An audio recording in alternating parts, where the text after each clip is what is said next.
Hello, everyone. Welcome to the Find a Moment podcast, where we navigate the space between ideals and everyday life.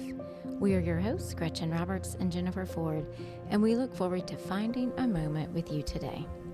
Hello, everyone, and welcome back to the Find a Moment podcast. We are here to introduce a new series to you that we are really excited about. Jennifer, do you want to tell about our new series? I would love to. And I have to credit the idea to you, Gretchen, because this is actually something that you had come up with when we were discussing options for season 2. And so we're going to do a series starting today called Meet the Artists. And we are going to just use this episode to kind of explore the definition of art, the purpose of it, what does God say about beauty and art. We've got a collection of a few quotes that we felt like were meaningful for this discussion, and just kind of a list of questions for guiding our conversation today. I feel like art is something that is universal through all of the ages of time, even into the ancients. And it is so broad. There are so many different disciplines that art encompasses, and everybody kind of interfaces with art in a different way. And it's even this thing that we all kind of have this narrative in our own minds about ourselves as artists. I think a lot of people would even say, oh, I'm not artistic. Right. Oh, I'm not creative. And then you go to their home and you see that it's beautifully decorated, and you see that they have a lovely display of canvased work on the wall, or, so I think everybody kind of sees themselves as an artist, maybe in a way that's maybe not very objective. Sometimes we tend to see our shortcomings, what we perceive to be our shortcomings as artists. But we have a lot of great artists in our community here. We've even gotten, Gretchen and I, through homeschooling, we've even gotten to explore art with our children, and through homeschooling and learning more for ourselves about the value of exposing our children to art, and even being enriched as adults as we are prioritizing art exposure to our children. Thought we could start our conversation from here with the definition of art. Art is the conscious use of the imagination in the production of objects intended to be contemplated or appreciated as beautiful, as in the arrangement of forms, sounds, or words. Art can also be such activity in the visual or plastic arts, and art can be the products of this activity, imaginative works that are considered as a group, so a grouping of art. And I think the first part of that definition that I just read, in the production of objects intended to be contemplated or appreciated as beautiful. It doesn't say and appreciated as beautiful, because some art is, I would say, more in the shocking department. And I think that's even in the, it's worth discussing at some point how the enemy can take something that God intends for good, just like with everything.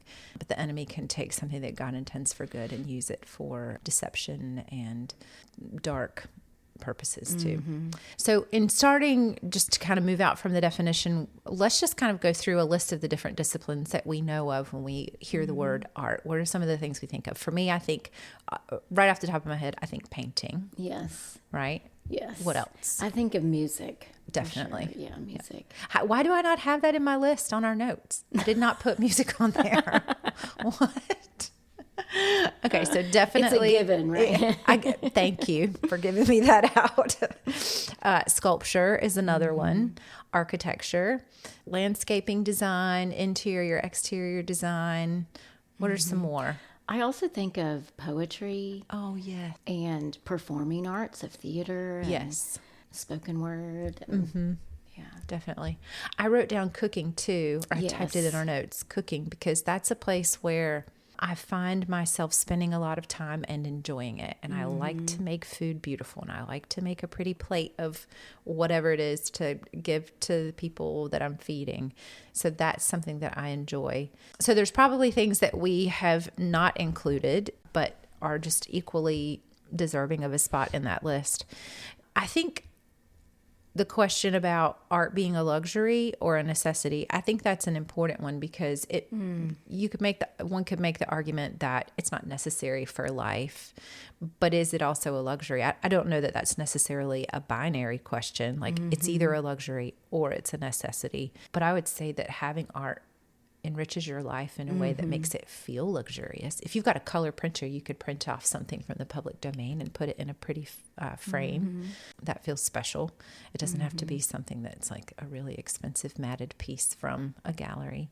My daughter thrifts amazing art from thrift stores, and it's probably not a Picasso or a Van Gogh, and there's kind of a trend in the past that people would thrift art and then they would add to it and paint in the painting. I love that. And so like my daughter did different holiday themes, so they would add like trick-or-treaters and pumpkins and make it kind of a fall work, and then or add Christmas trees and things. So there's so much creativity and ways to bring beauty in that is not a luxury, but still just invokes that creative spirit in us. I love that. Okay, you're going to have to get her to send some pictures of that, because our girls would love to do that for sure.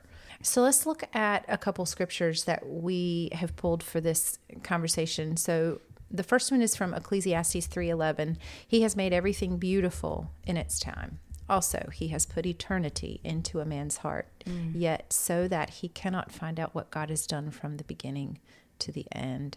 So going back to the very beginning of that, he has made everything beautiful in its time. So there's a little bit of a mystery that maybe there's some revealing of beauty. But I love the idea that God values beauty. Yes. And if we are made in his image, then we are also going to be drawn to beauty. So I feel like that's just sort of this thing that you can see kind of a common thread throughout all of history, through humanity, through all of the ages, from ancients to present, this pursuing of beauty. And there was a verse that you were going to share too that speaks to that. Genesis 1:28 is kind of the creation mandate. It says, "And God blessed them and said to them, be fruitful and multiply and fill the earth and subdue it, and have dominion over the fish of the sea and over the birds of the heavens and over every living thing that moves on the earth." And I love the idea of subduing, because we can bring that into our personal lives, into our exterior with our homes and our work and careers and things. That subduing things is bringing order to it, bringing purpose to it, bringing meaning, bringing beauty. And so I love that idea that God created us to be subduers. So I think when we think about subduing, and it kind of reminds me of the subtitle of our podcast, of navigating this space between ideals and everyday life. And I think that a lot of us have ideals of what we consider art and creativity and beauty to be. And we feel like in our everyday life, we are not bringers of that. And and I'm not as good of an artist as so-and-so, or as good of a singer, or, there's all that comparison. And so we have these ideals that then we can feel like, how do I bring that into my everyday life and navigate that space? But Andrew Peterson wrote an amazing book called Adorning the Dark. And he said, this is why the enemy wants you to think you have no song to write, no story to tell, no painting to paint. He wants to quiet you. So sing.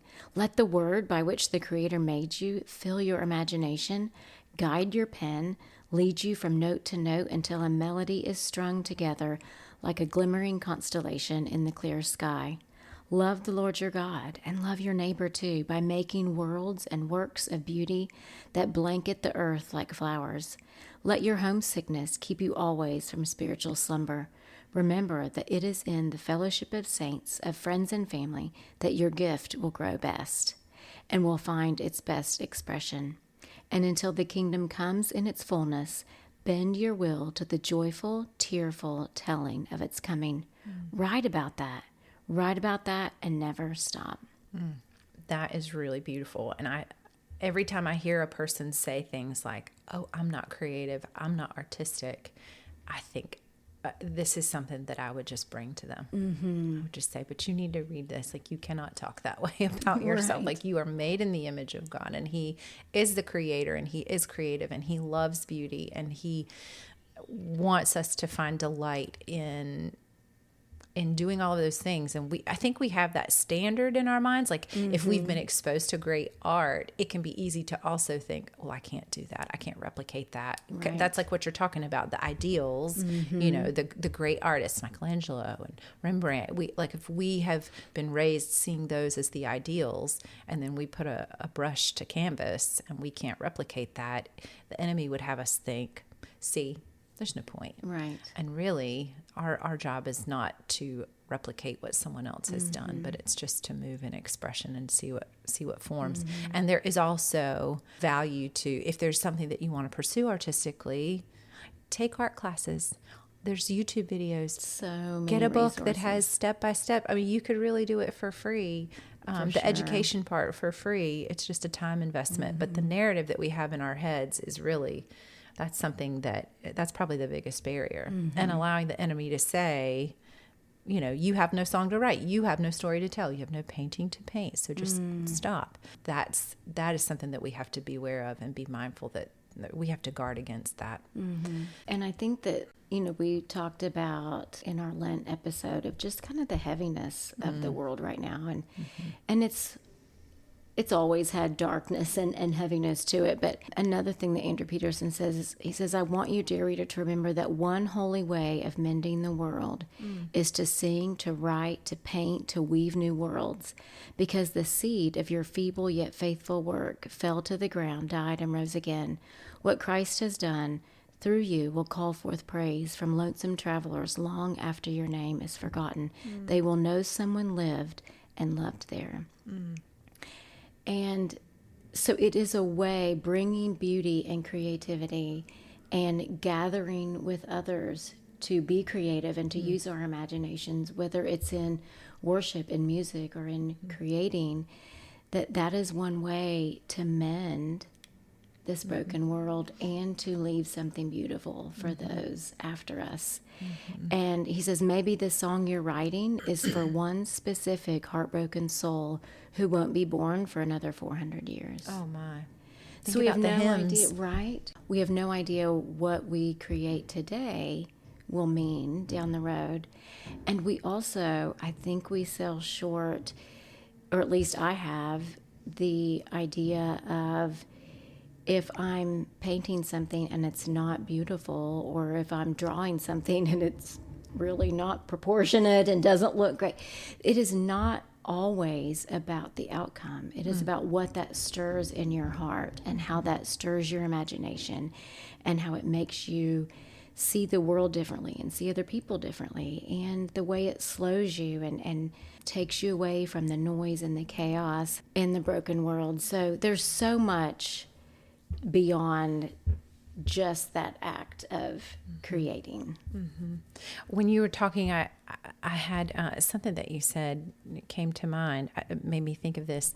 More forms of art, like string arts, like crocheting and knitting and pottery. Yes. Is another one. Yes. And floral design is another one. Clothing design. You know, think about people who design wedding dresses and, you know, just there's such an endless list. And there's so many different forms of art where somebody who might do a really beautiful job with interior design, they may not be skilled with a set of paints and a canvas, but they can make a home look lovely. And I've worked with a couple friends from our church who do wedding planning and floral design, and I usually sign up to help when I can, to help them with events with the floral designing.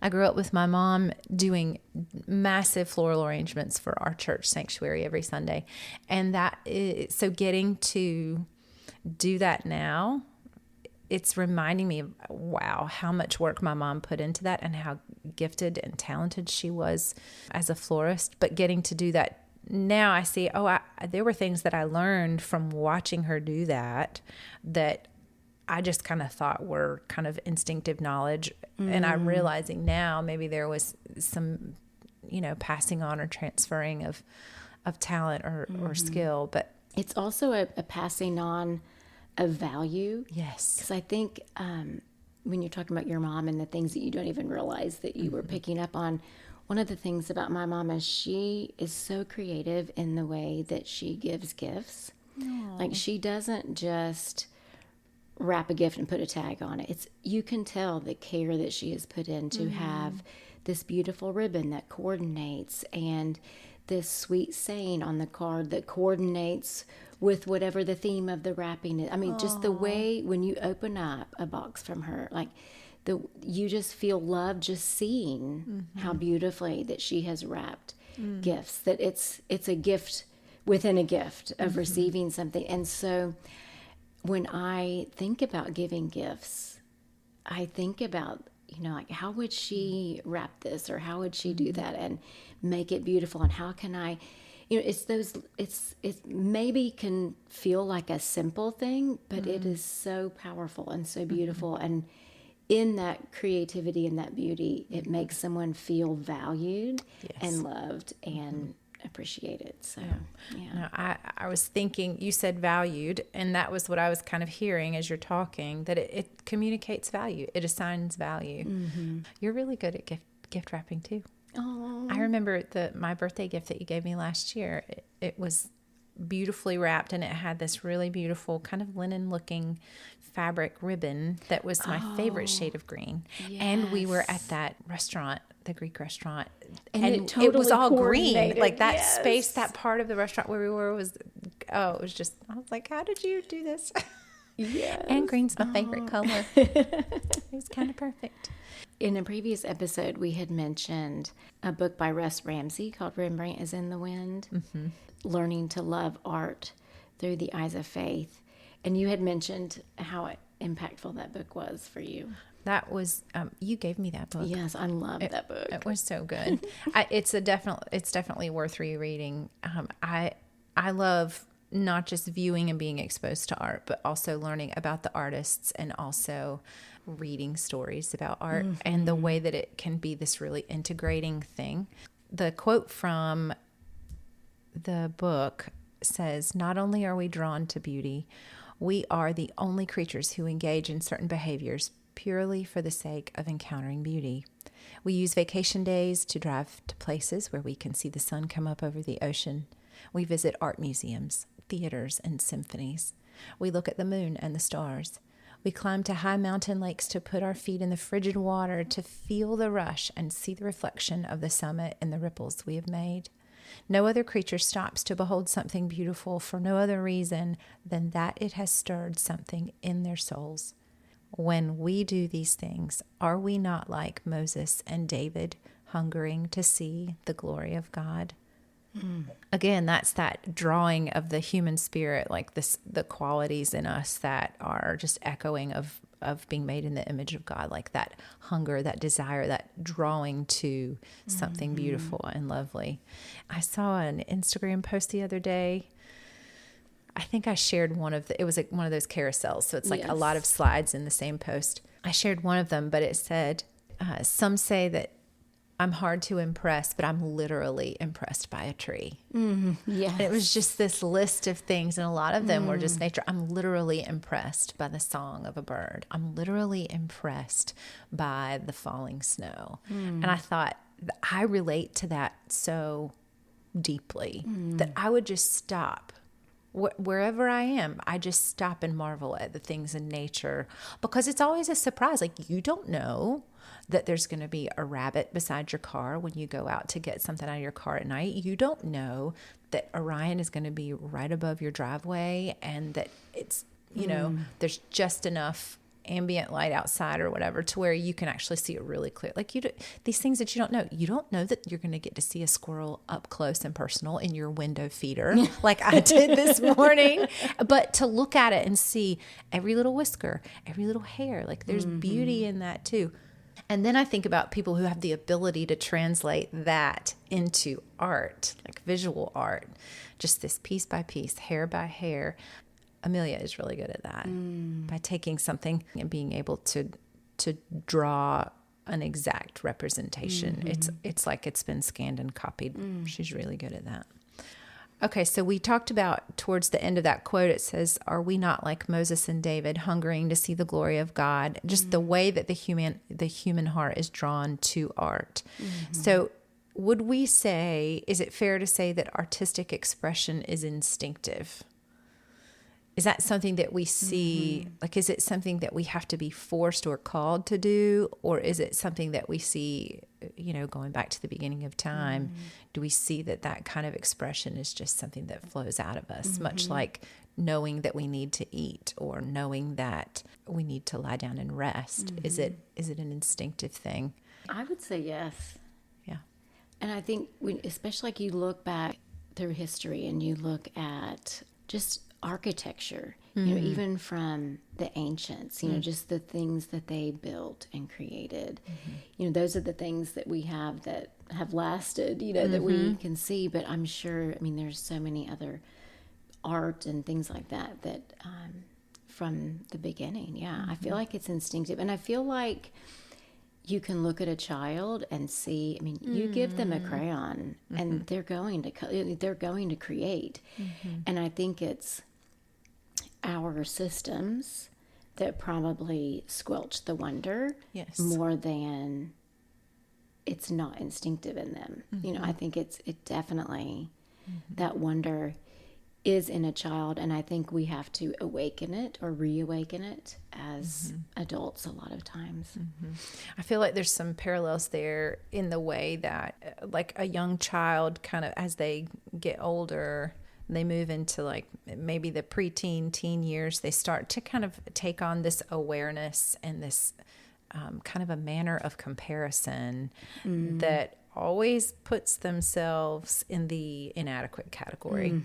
And I feel like that's one of those things that, and so what that does is it kind of drains, like what you're talking about, it drains the wonder and the innocence of the expression. And instead, it's really focused heavily on the outcome not being what it should be. And I feel like in some ways that is kind of reminding me of the idea we see in scripture about the faith of a child. Like it's very innocently expressed, and we are told as adults not to squelch that and not to hinder that.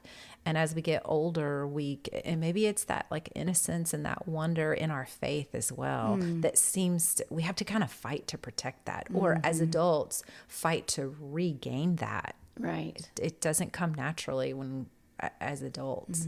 So then to sit down with a charcoal pencil in hand and paper as an adult and to say, okay, I don't want to express myself artistically in a way that is hindered and kind of paralyzed. How can I do this in a way that is free and innocent? Like, is it even possible to revisit that childlikeness? Right. And that, like, I don't know. Right. Is that even possible? In this series, we're going to find a moment with artists across the spectrum of medium and also of ages. So I'm really looking forward to talking to some of the younger artists. And then if you have children who are interested in music and theater and visual arts and all the creative things, that they can listen and hear a young person and how they have fostered that creativity and kind of overcome that season of am I enough? I would imagine that they still kind of battle that inner critic, that inner voice. Yeah, there's things I want to say right now, but I don't want to give away what some of those conversations will hold, because they're going to be so good and just very honest. Some of the other purposes of art are to help us process things like emotion and suffering and joy. You can just look at art throughout the ages and see that it's very much just this way of kind of expanding out and processing things that in life that are very difficult and dark and hard. And in some ways, we kind of join ourselves with the pain of the artist when we enter into that. One thing I was thinking about in preparing for this series is how the artist and the way that they express themselves artistically, it's this kind of combining of their past experiences, who they are, like their own personal context, and then their aptitudes as an artist with whatever materials and medium they're using. And it all kind of culminates in this finished work. But then the observer enters in and observes this piece of art, but they're coming with a different lens. Yes. Because they do not have the same context and the same worldview and the same experiences and wounds and victories as their kind of context. So like worldview and personal experience, all of that, emotional things, all of that allows us to interface with someone else's art, but it's always going to be experienced uniquely. Just like two people stand in a gallery and look at the same piece, we're going to have different experiences because we're just individual people. So I love that art gives us an opportunity to experience something that is unique. Like nobody else will experience a piece the same way that we will, because our context and our view of things is different. I think that it really practically plays out when you go into different people's homes.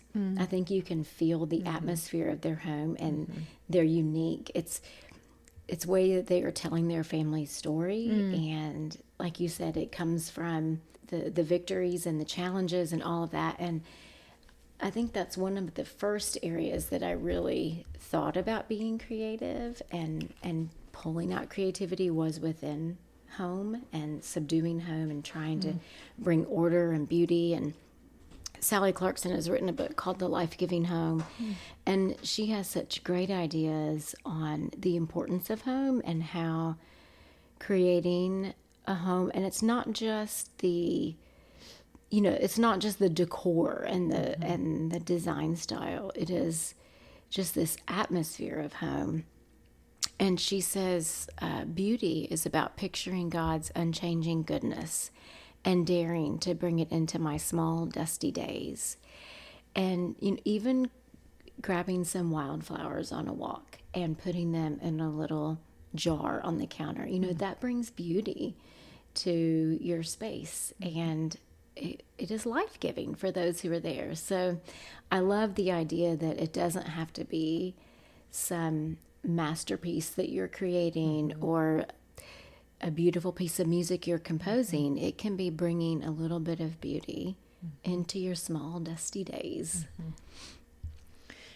That's lovely and attainable. Right. Sally does a really good job of kind of reshaping the way that we can kind of see what we're being invited to do with our homes. Because I think there can be a lot of pressure, especially with media now. We tend to think, oh, well, if it doesn't look like this, or if it doesn't look like that, or if it's not this brand or that brand. Yes. We have some family members who in their home, everything is very high end, and that's lovely, and those things are beautiful, but that's not the life that we live at our house, and it won't ever be. But I still take delight in someone coming into my home and saying, it's so peaceful. It's so lovely. Throw some plants in there. Plants make a big difference too if you feel like your space needs brightening. But that's one of my favorite things. And light a candle. Light a candle. Yep. So one of the things we like to do is have some action steps for our listeners at the end of our episodes. So as we are going into this Meet the Artist series and thinking about imagination and wonder and creativity and beauty, Jennifer, what are some action steps that we could share with our listeners? Okay, some action steps for kicking off this series. So the first one is maybe just think about how you see yourself as an artist, and what is at least one area of your life where you feel like you enjoy artistic expression, whether it's in the kitchen or making your home lovely, or some kind of visual art like painting or sculpting or sewing. Sewing is another one that we didn't mention yet. But consider an area that you feel like you're drawn to naturally, and just set aside some time over the next week or so to really indulge in that and just delight in that. Another action step would be to choose a book that would speak to your interests regarding art, whether it is one of the ones that we've listed here today, and Gretchen will, of course, have all those in our show notes for us because she's amazing, or maybe you like something pertaining to art theft, like I do. Maybe we'll talk about that later. We'll have to link back to our art heist. I know, yes. Episode with Jenny. If you've listened to us at all, you're going to know that we have a thing for art theft. Not that we like to participate in it. We don't commit crimes, to be clear. We're fascinated by those who do, or why they do it. Okay, so how do you see yourself as an artist, and what is a way that you can express yourself intentionally this week? Choose a book pertaining to art. Check our show notes. And then another one is to pray and ask God to show you what is his heart for beauty, and maybe ask God to show you what subduing looks like in your life. We hope this conversation has been interesting and thought-provoking and a little bit on the lighter side, as the world tends to be dark and heavy these days. So we would love to hear back from you. Also, if you have any feedback or thoughts, please send us a message. And we thank you for finding a moment with us.